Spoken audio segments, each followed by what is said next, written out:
नमस्कार। हरिभूमि टीवी के इस खास प्रोग्राम में एक बार फिर आपका स्वागत है।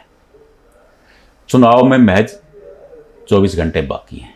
हर कोई जानना चाहता है कि प्रदेश में क्या होने वाला है, सत्ता की चाबी किसके हाथ आने वाली है। आज हमारे साथ एक ऐसे धुरंधर हैं जो जानते हैं कि सत्ता किसके पाले में जा रही है। प्रदेश के प्रख्यात साइकोलॉजिस्ट, जिसे आप चुनावी गणनाकार कह सकते हैं, जोगेंद्र कथुरिया जी। हम इनसे जानने की कोशिश करेंगे विशेषकर भिवानी लोकसभा की 9 सीटों के बारे में कि वहां क्या होने वाला है। कथुरिया जी, आपका स्वागत है हमारे प्रोग्राम में। Thank you. तो आज मैं आपसे ये जानना चाह रहा था कि भिवानी लोकसभा के अंतर्गत आने वाली 9 विधानसभा सीटें हैं, वहां के हालात क्या हैं, वहां की तस्वीर क्या है। अगर आप भिवानी शहर से शुरू करते हैं, वहाँ पे 4 उम्मीदवार हैं। कम्युनिस्ट पार्टी के ओम प्रकाश हैं, भाजपा के घनश्याम सराफ हैं, आम आदमी पार्टी की इंदु हैं और एक निर्दलीय है, अतरलाल भी मामला बिगाड़े हुए हैं, अभिजीत ठाकुर। तो आपको क्या लगता है कि क्या तस्वीर है? देखिए, यदि हम भिवानी की बात करते हैं जी, भिवानी जब तक टिकट्स डिक्लेयर नहीं हुई थी जी, तब तक सभी को ये लगता था कि आसान चुनाव है। जी, जैसे ही टिकट्स डिक्लेयर होने के बाद बागी मैदान में कूदे जी, तो पूरी भिवानी लोकसभा के अंतर्गत आने वाली अधिकतर सीटों पर गणित बिगड़ गए। जी, सबसे पहले भिवानी शहर एंटी इनकम्बेंसी घनश्याम सराफ के प्रति जरूर थी और जी, बीच में एक चर्चा भी चली थी कि जो बीजेपी के महामंत्री रहे हैं संदीप जोशी जी, उन्हें भिवानी से चुनाव लड़वाया जा सकता है, परंतु घनश्याम सराफ अपनी टिकट को बचाने में कामयाब हुए। परंतु सीट बचाने में कितना कामयाब हो पाते हैं जी, वो भी कल जनता उस चीज का फैसला करेगी। जी, पर मुझे जो लग रहा है कि घनश्याम सराफ का ये चुनाव फंस गया। शुरुआती बढ़त उन्हीं के पास थी, जी, परंतु जो कांग्रेस से बागी होकर अभिजीत चुनाव लड़ रहे हैं, जी, उनकी राजपूत समाज में अच्छी पैठ है और वो अच्छे खासे वोट भी प्राप्त कर रहे हैं। जी, वो कोर वोट बैंक जो राजपूत समाज का वो घनश्याम सराफ को पहले मिलता रहा है। जी, तो जो नुकसान हो रहा है अभिजीत के चुनाव लड़ने का वो भी घनश्याम सराफ को हो रहा है। उसके बाद इंदु शर्मा जी, आज पिछले 10 सालों से आप देखिए ब्राह्मण समाज का जो अधिकतर वोट बैंक है वो भाजपा को और भिवानी में भी घनश्याम सराफ को मिलता रहा है। परंतु इस बार इंदु शर्मा के मजबूती से चुनाव लड़ने से यहाँ पर घनश्याम सराफ को वहाँ भी नुकसान उठाना पड़ा। कामरेड ओम प्रकाश शुरू में देखिए जब उन्हें टिकट मिली, सीपीएम के साथ अलायंस हुआ कांग्रेस का, तो इंसान बहुत अच्छे हैं कामरेड ओम प्रकाश, छवि उनकी बहुत अच्छी है, परंतु चुनाव मैनेज कर पाएंगे या नहीं कर पाएंगे इस पर संशय था लोगों को। उनका चुनाव ऑटोमेटिकली मैनेज होता गया। आज भिवानी की सीट को हम फंसी हुई सीट की श्रेणी में रख सकते हैं। लिटिल बिट आज भी एडवांटेज मैं तो घनश्याम सराफ को मानता हूँ, क्योंकि जो उनके चुनाव लड़ने का तजर्बा है वो बहुत ज़्यादा है। जी, जो कामरेड ओम प्रकाश जी हैं वो उस तरीके से धनबल से संपन्न नहीं है। यहाँ यदि जो जाट कम्युनिटी का वोट कंसोलिडेट होकर कामरेड ओम प्रकाश की तरफ आता है और साथ साथ जो इनका विरोधी वोट है उसका बंटवारा होता है तो ही कामरेड ओम प्रकाश ये चुनाव जीत पाएंगे। अदरवाइज एज यहाँ पर आज भी घनश्याम सराफ को। दूसरी सीट है भिवानी की लोहारू की तस्वीर क्या बन रही है आपकी? देखिए, बड़ा फंसा हुआ इलेक्शन है लोहारू का। देखिए, जेपी दलाल जो कि वर्तमान में वित्त मंत्री भी हैं, पूर्व में शायद कृषि मंत्री भी रहे और मजबूत चेहरा हैं जी। बंसीलाल परिवार के साथ इनकी पहले बहुत करीबी थी, सुरेंद्र के खास मित्रों में शरीक थे। हाँ जी, और अब भाजपा में जब वो शामिल हुए, भाजपा ने इन्हें टिकट दी, विधायक भी चुने गए जी।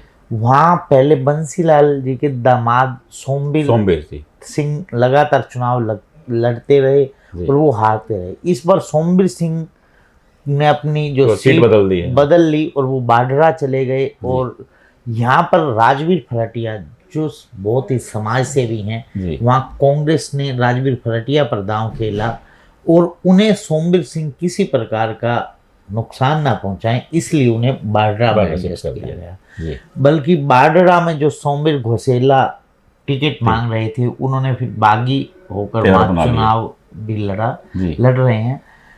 वहाँ शोरान गोत्र के बहुत ज्यादा गांव हैं बाडरा में, जी। इसका सोमवीर को फायदा मिल रहा है। जो शोरान गोत्र के यहाँ भी गांव हैं, जी। उसका राजवीर फरटिया को फायदा मिल रहा है। देखिए, यहाँ सीट मैं बाडरा की तो फंसी हुई मानता हूँ, वहाँ ट्रेंगुलर फाइट हो गई है। जी। पर यहाँ पर जो राजवीर फरटिया को आज की डेट में है, एक तो पार्टी के प्रति एंटी इनकमेंसी, फिर दूसरा जेपी दलाल के प्रति एंटी इनकमेंसी, इसलिए जेपी दलाल का चुनाव फंसा हुआ है। यहाँ एज राजवीर फरटिया को है, वो पिछले काफी समय से समाज सेवा कर रहे हैं। पिछले 5 साल से तो मैं भी फॉलो अप कर रहा हूँ कि बहुत ग्राउंड पर उन्होंने बहुत सारी बसेस चला रखी हैं, फिर लोगों के दुख सुख में शिरकत करते हैं। कंपैरेटिवली जेपी दलाल से बहुत आगे हैं। और बारडा में आपने आधा अधूरा बताया, बारडा में स्थिति क्या होगी? देखिए, ट्रायंगुलर फाइट है, पर मुझे लग रहा है कि जो अभी रैली हुई भूपेंद्र सिंह हुड्डा की, उसमें जो भीड़ थी उससे अंदाजा लग रहा है कि लोग, वहाँ के जो लोग हैं, वो भूपेंद्र सिंह हुड्डा को मुख्यमंत्री देखना चाहते हैं। इसलिए इस बार बाडरा का जो मिजाज है वो अंत में आकर कांग्रेस के साथ ही जा रहा है। बाकी उमेद पातुआस को जब टिकट मिली थी, मुझे नहीं लग रहा था, एक बार पहले इन्होंने निर्दलीय चुनाव लड़ा था और अच्छे खासे वोट लिए थे, मुझे नहीं लग रहा था कि बीजेपी की टिकट पर वो इतनी फाइट दे पाएंगे, परंतु उन्होंने अपना चुनाव अच्छे से लड़ा है। सोमवीर घोषेला नुकसान कर रहे हैं सोमवीर सिंह को, परंतु इतना नुकसान कर पाते हैं कि उन्हें सीट लूज कर पाए हो जाए, ये तो मुझे नहीं लगता, पर सोमवीर घोषेला नुकसान जरूर कर रहे हैं। अगली और खास सबसे चर्चित सीटों में एक है तोशाम। आजकल बड़ी चर्चाएं हैं, पूरे हरियाणा की निगाहें उस पर, वो भाई बहन दोनों आमने सामने हैं।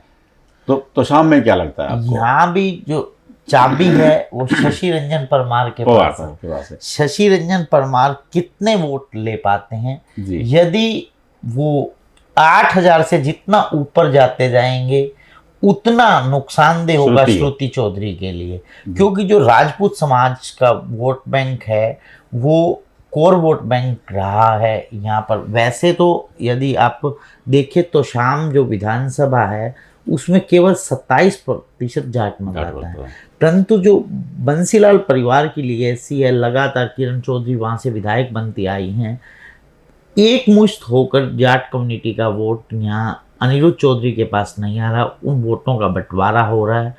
कुछ वोट यहाँ पर श्रुति चौधरी भी लेने में कामयाब हो रही हैं। यहाँ भी चुनाव का फंसे, और जो चाबी है, किंग मेकर हैं, वो शशि रंजन परमार हैं। पहले विधायक भी रहे हैं शशि रंजन बंजार, मुंडाल से विधायक रहे थे। यहाँ से पिछली बार वो चुनाव टिकट दिया था उनको और अच्छे मार्जिन से वो चुनाव हार गए थे, परंतु वोट जो लिए थे वो अच्छे खासे लिए थे। एक पूर्व मुख्यमंत्री की पुत्र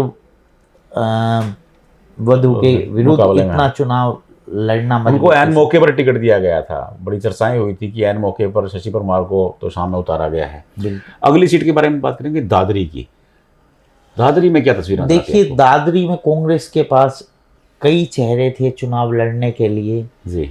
सबसे ज्यादा जो चर्चा थी सोमवीर सांगवान के चुनाव लड़ने की थी। मनीषा सांगवान अपनी टिकट मैनेज करने में कामयाब रही।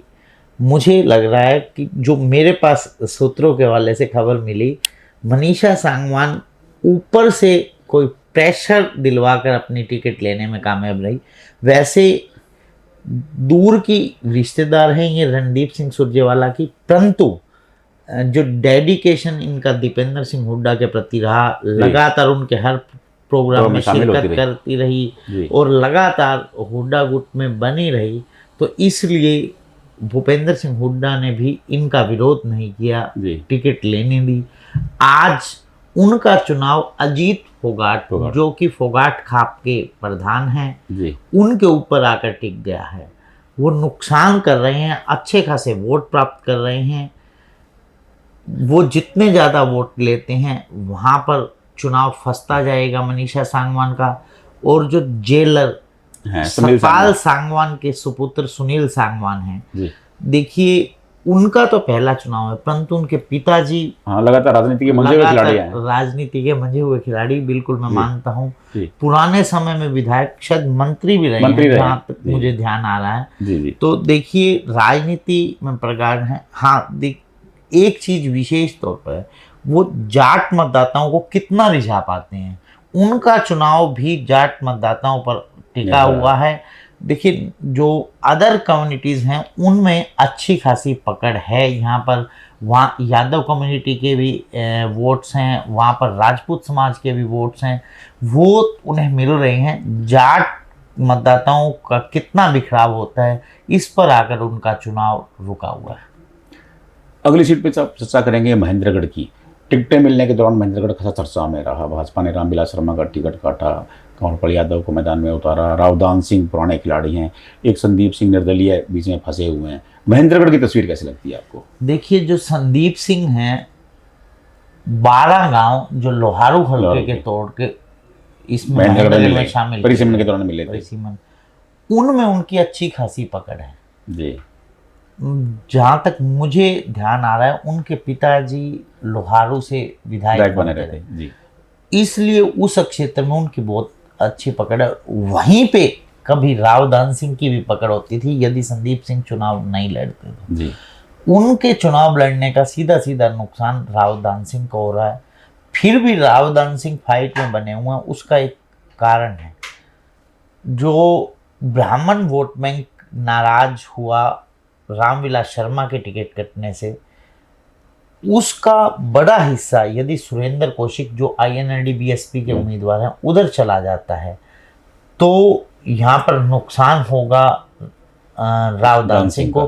बाकी मुकाबले में बने हुए हैं, जब इन्हें मंजा हुआ खिलाड़ी माना जाता है रावदान सिंह को चुनाव लड़ने का, जिन्हें टिकट देकर कंवर सिंह यादव को चुनाव मैदान में बस भाजपा के 2 ही रीजन थे कि जो अहीर वोट्स का बंटवारा किया जाए, बल्कि यहाँ पर राव इंद्रजीत या रामविलास शर्मा के हक में थे, उन्हें टिकट दिलवाना चाहते थे, परंतु भाजपा ने उनकी राय को भी दरकिनार करते हुए यहाँ कंवर सिंह यादव को चुनाव में, पर कंवर सिंह यादव ने अपना चुनाव अच्छे से उठाया है। रावदान सिंह मंझे हुए खिलाड़ी हैं, वो अंतिम क्षणों में अपने चुनाव को किस प्रकार मैनेज करते हैं। फंसी हुई सीट है महेंद्रगढ़ की, यहाँ कुछ भी हो सकता है, उठ किसी भी करवट बैठ सकता है। अगली सीट है नांगल चौधरी की। नांगल चौधरी पे चर्चा करेंगे, बड़ी चर्चाओं में रहती थी नांगल चौधरी। देखिए जब तक टिकट्स अनाउंस नहीं हुई थी तब तक एज अभय सिंह यादव था, परंतु एंटी इनकमेंसी उनके प्रति थी जी। आज जातीय समीकरण भी उनके विरुद्ध हैं और एंटी इनकमेंसी भी उनके खिलाफ ही जा रही है। तो मुझे लग रहा है कि यहाँ वन साइडेड हो गया है चुनाव। अच्छा। यहाँ पर बहुत बड़े मार्जिन से मुझे मंजू चौधरी आगे दिखाई दे रही हैं। यहाँ मुकाबले में आज फ्रेम में भी दिखाई नहीं दे रहे, अभय सिंह यादव पिछड़ गए हैं चुनाव में। एक और उनको जो नुकसान उठाना पड़ रहा है, राव इंद्रजीत से उनकी नाराजगी है, 36 का आंकड़ा है जी। तो राव इंद्रजीत भी उनकी उस प्रकार मदद नहीं कर पा रहे, यही कारण है कि यहाँ अभय सिंह यादव पिछड़ गए। अब एक सीट है अटेली। राव इंद्रजीत केंद्रीय मंत्री हैं, उनकी बिटिया चुनाव लड़ रही है, वहाँ क्या तस्वीर बनती है? देखिए राव इंद्रजीत अपना पूरा दमखम अपनी बेटी को जितवाने पर लगाए हुए हैं जी। यहाँ पर जो अतरलाल जो पिछली बार लगभग 40,000 के करीब मत ले गए थे जी। और उनका दोबारा दूसरा मजबूती से वो चुनाव लड़ रहे हैं। एक जो सबसे महत्वपूर्ण हुआ, उन्हें BSP के साथ अलायंस होने का बहुत बड़ा फायदा मिल रहा है जी।